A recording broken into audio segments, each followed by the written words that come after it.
From 2012 to 2013, I was living in Bochum, a modest city in Germany. I was doing a project and also filming something like a city documentary. Why was I filming? Because I'm not the storytelling type of a person, but there were actually many worthy things to tell about. So I decided to use alternative way of telling and sharing with my experience in the modest city of Bochum.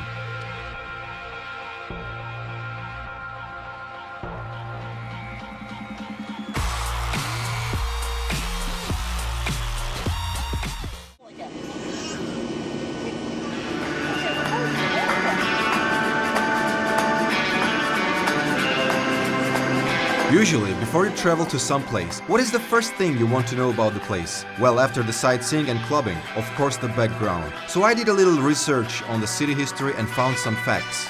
Here's a quick review.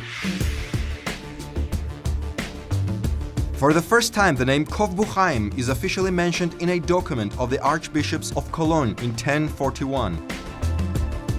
In 1517, a fire devastates the town and its church. 25 coal pits are already registered within the district of Bochum in 1735. In 1850, Jacob Mayer, founder of the steel company Bochumer Verein, invents a steel casting process. In 1904, Bochum acquires its status. It has a population of almost 117,000 in 1905. As further towns and villages are incorporated, the figure rises to 321,000 by 1929. In 1906, 22,844 miners live in Bochum. They produce more than 5 million tons of coal. Adam Opel sets up his first subsidiary plant in Bochum in 1961, providing employment for many of the miners whose jobs were lost through the pit closures. In 1965, Ruhr University Bochum, the first university in Ruhr area, is officially opened.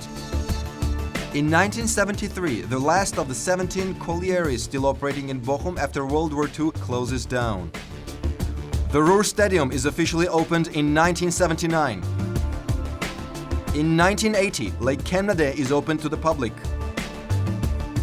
Bochum becomes a musical city in 1988 when the Starlight Express starts its momentous run. In 1993, the towns of Bochum, Hettingen, Herne and Witten joined together to form the Middle Ruhr region.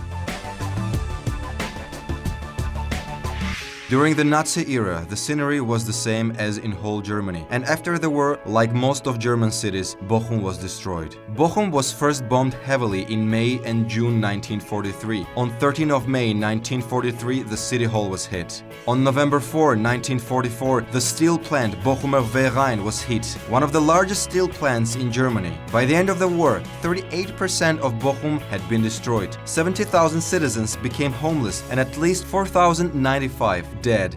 Most of the remaining buildings were damaged, many with only one usable room. From 90,000 homes, only 1,000 houses in Bochum remained undamaged after the war. Only 2 of 122 schools remained. Hunger was rampant. A resident of neighboring Essen city was quoted on April 23, 1945 as saying, "Today I used up my last potato. It'll be a difficult time till the new autumn potatoes are ready to be picked, if they're not stolen."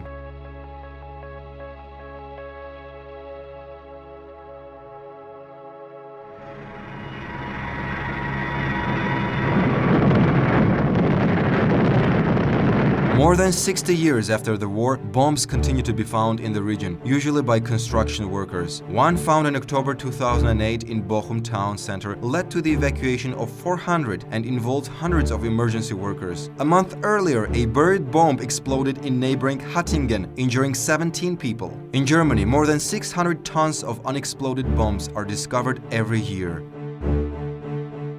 Jetzt kommt das Wirtschaftswunder, jetzt kommt das Wirtschaftswunder. Jetzt gibt's im Laden Carbonaden schon und Räucherflunder. After the World War II came the era of Wirtschaftswunder, literally economic miracle, which was the era of development of the economies of West Germany after World War II.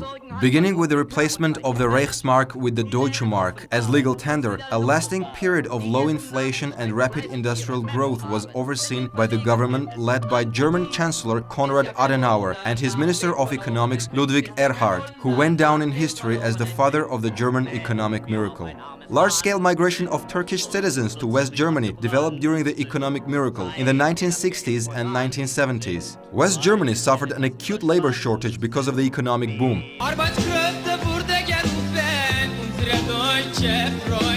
In 1961, the Bundesrepublik and officials at the Turkish Republic negotiated a trade of labor.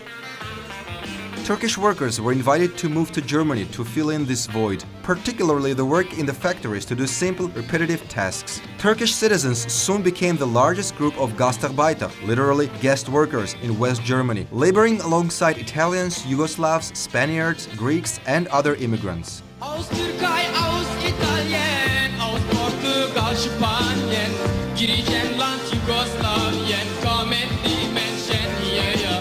Unsere deutsche Freunde, kommen die Menschen hierher. The perception at the time on the part of both the West German government and the Turkish Republic representatives was that working in Germany would only be temporary. When industries closed down, many of the immigrants went back to their home countries. Most of the Turkish stayed because of the economic situation in Turkey at that time. After 3 or 4 years, the migrant workers showed considerable signs of distress and were permitted to reunite with their existing and abandoned families. Eventually, many became settled permanent residents by default with the birth of offspring, school and other obligations in the new lands. Bochum at the time was one of the most industrialized cities in West Germany, mainly coal mining and steel industry. The last colliery was closed down in 1973. Today these mines are museums, but we will talk about them later. In 2016, the Opel subsidiary plant will close down. This plant gave many jobs to people when mines were closed down. In 2008, the Nokia factory closed down. Nokia was the second largest industrial employer after Opel in Ruhr area. Closing of the factory followed the mass protests in Bochum against the decision. The decision was justified by Veli Sandbeck, who leads Nokia Germany's supervisory board, as non-competitive location internationally.